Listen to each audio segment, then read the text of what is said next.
Kalau kodrat alam tunduk dari alam, ma'ul dari hayat.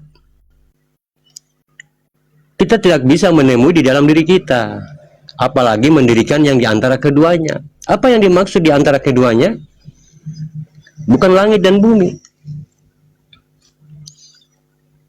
Kalau di antara langit dan bumi itu namanya jasad, ya. Tetapi yang dinamakan ketuhanan Allah yang ada di antara langit dan bumi, tentu kita harus mendapatkan di dalam diri kita. Di mana letaknya sebuah masyrik, di mana letaknya sebuah maghrib, di mana letaknya sebuah hidup, di mana letaknya sebuah mati, di mana letaknya sebuah aras, di mana letaknya sebuah kursi. Segi empat di antara keduanya. Dihitung dari barat ke timur, ya, dia di tengah-tengah. Atau dikatakan kolbi. Dihitung dari selatan ke utara, dia di tengah-tengah. Bagaimana proses tajali menghadirkan sebuah batin Allah yang akan menjadi sembahan dari sekalian alam. Ini artinya kita di sini harus perlu proses, wajib diketahui. Dan itulah syarat mutlak dan nyata. Jadi bukan antara keduanya langit dan bumi saja. Ya, tetapi kiri kanan muka belakang atas bawah itu keduanya. Memunculkan yang ada di tengah antara keduanya ini, tentu dengan kenyataan tajalinya. Jadi kalau kita menghadirkan, ya, bagaimana yang dikatakan, ya, setelah kita mendapatkan diri wujud berasma Allah, maka sembahan dari alam. Ya, itu sembahan artinya untuk sekalian alam. Dan bagaimana pula kita mendapatkan per aku, baru itu katakan artinya batasan. Itu batasan. Nah, seperti apa yang saya sampaikan dalam artinya yang saya katakan kemarin-kemarin. Awaluddin marifatullah. Akan boleh kita tinggalkan marifat dan amanah iman menuju makom ilmu.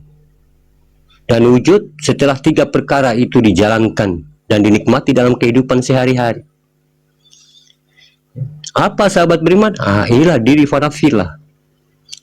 Diri zohir batin, inilah dirinya semata. Yang tiga itu tidak boleh terpisah, ya, karena asma Allah harus wujud menjadi kodrat. Allah itu harus wujud menjadi kodrat, harus wujud menjadi wadah.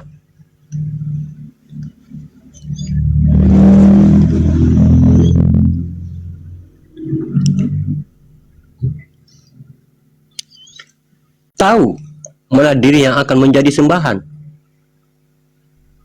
Bagaimana kita menghadirkannya? Sewujud diri yang akan menjadi sembahan, sehingga kita sudah bisa melihat apa yang di luar itu di dalam semua. Dan lalu bagaimana kita mentajalikannya? Kalau kamu belum bisa menghadirkan diri rahasia itu, sahabat beriman, yang akan menjadi sembahan umat dan mentajalikan antara keduanya, dua dari atas ke bawah, dua dari samping ke kiri dan ke kanan, dua dari depan ke belakang, barulah akan dipuji oleh alam.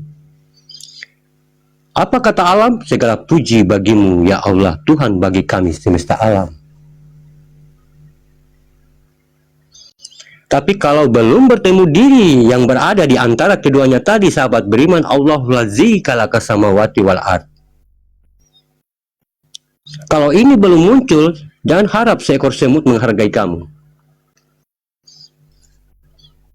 Jangan harap seekor lalat menghargai kamu.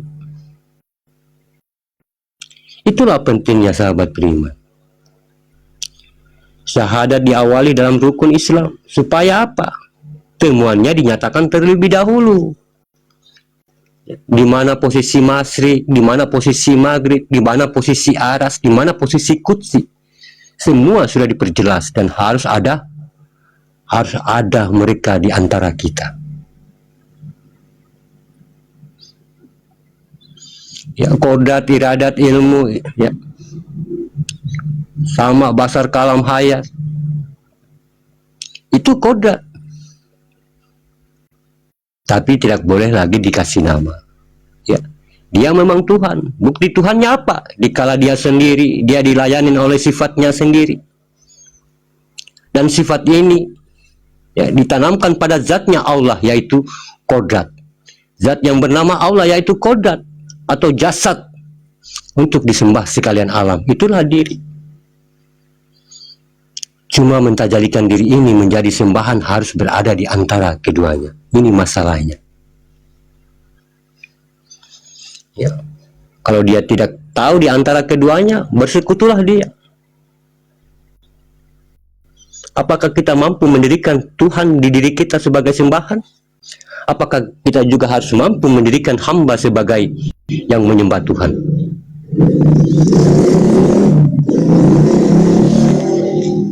Ya, harus di antara keduanya. Ya.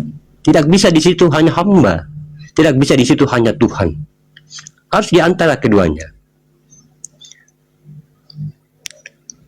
Lalu hamba, kalau dia menjadi hamba, lalu di mana dia bertuhan? Kalau dia bertuhan, lalu di mana dia artinya sebagai hambanya yang menyembah tadi?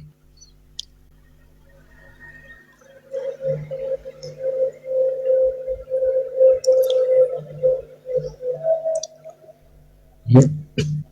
Makanya surat An-Nas sudah menerangkan semuanya. Ada ilahi nasnya, ada robin nasnya. Itulah kehambaan dan ketuhanan. Mana yang Tuhan, mana yang hamba di situ. Dua-duanya malikin nas. Ilahi nas, robin nas, dua-duanya malikin nas.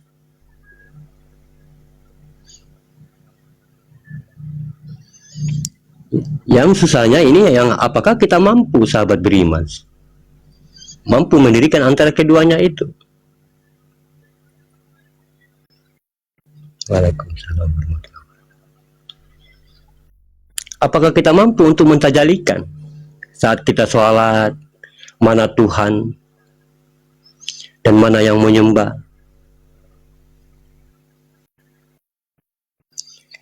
Saat kita dalam keseharian mana hamba dan mana Tuhan yang senantiasa memuji di situ?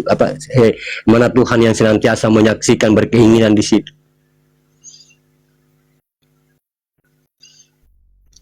Sama halnya kita lagi makan, ya.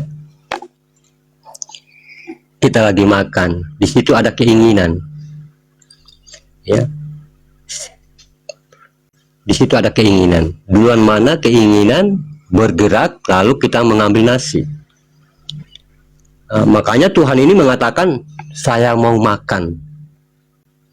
Mana yang sifat kehambaannya, Rabbil Alamin, atau kehendak atau kekuasaan pada tubuhnya, kepada dirinya sendiri. Itulah yang mengambil, itulah yang bergerak, sifat kehambaan bagi diri dia.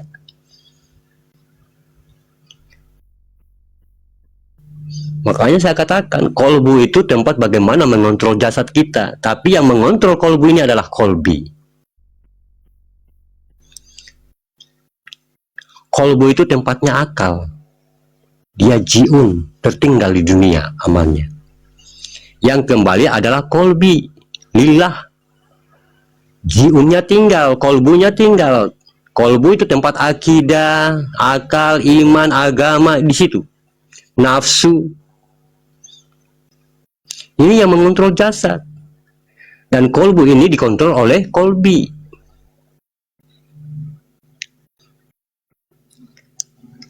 Makanya kalau hati ini sudah busuk, sahabat beriman, kolbi ini nggak bakal mampu mengontrol nih, kolbunya nih. Sama halnya dikatakan pohon pisang. Ya, dia memiliki jantung tapi tidak punya hati.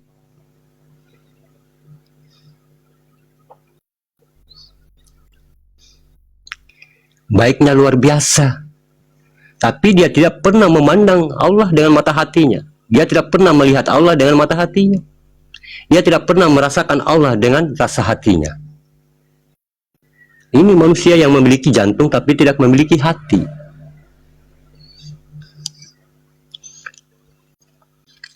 Itu pohon pisang. Jadi jangan sampai kita seperti itu.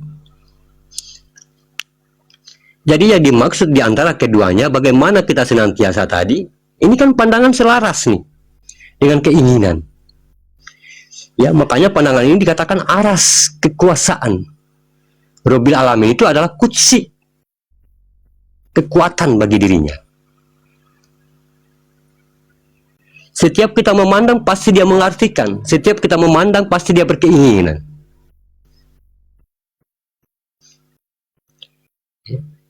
Apakah sesuai dengan keinginan dia?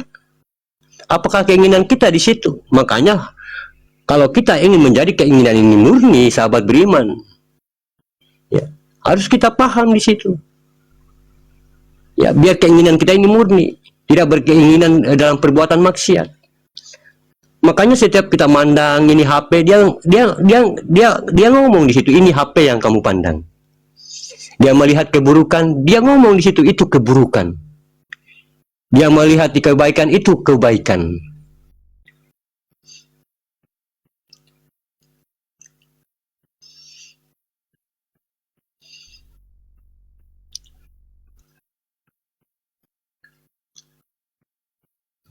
Apakah kita mampu seperti itu?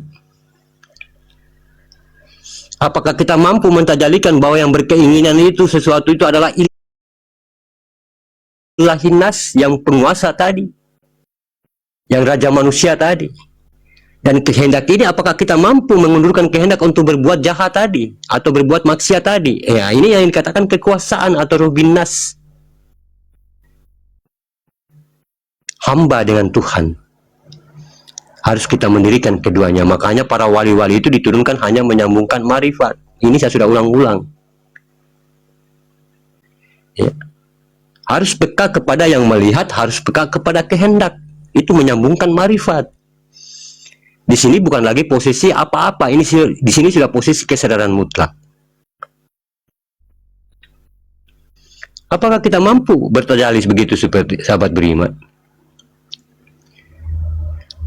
Saat kita melihat dompet, ya, isinya 7 juta, tiba-tiba kita buka, lantas muncul keinginan, jangan diambil, tapi kamu menolaknya di situ, kamu mengambilnya, kamu membawa gerakannya.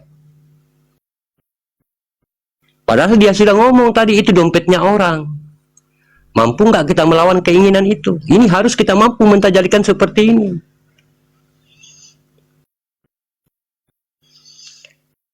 Ya, kalau dia mampu mentajalikan seperti ini, tentunya kehendak ini akan nurut. Sifat kehambaan bagi dia akan nurut. Makanya tidak sadarkah kita selama ini selalu kita dilayani oleh sifat-sifat, makan, tidur. Begitupun dalam sholat, dia ruku, dia sujud, itu dia bagaimana merasakan tentang dirinya Tuhan, dilayani oleh sifatnya sendiri. Makanya saya katakan awal diri adalah Tuhan badal tunggal wahid.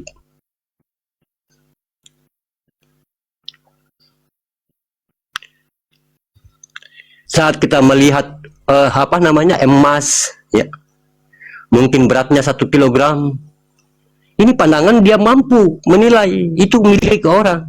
Tapi apakah mampu kita melawan keinginan itu untuk mengambilnya? Untuk tidak mengambilnya, mampu nggak di situ?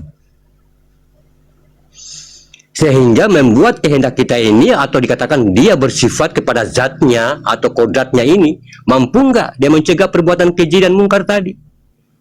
Ini namanya menyambungkan marifat.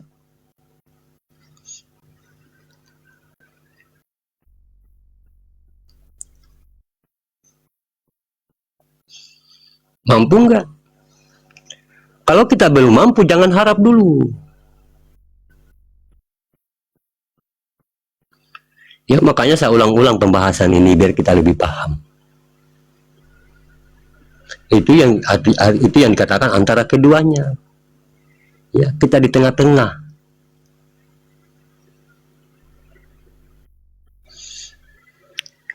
Kita di situ bukan hilang kesadaran atau kita ini enggak, kita lebih sadar, boleh dikatakan lebih sadar daripada mungkin dikatakan seluruh manusia. Kita yang lebih sadar kalau kita memakai hal itu.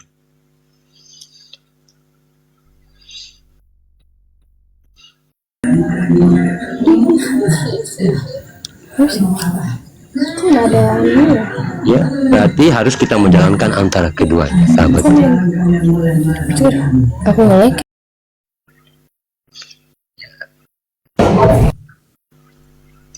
Ya, mungkin bisa lanjut Abah Waskito. maka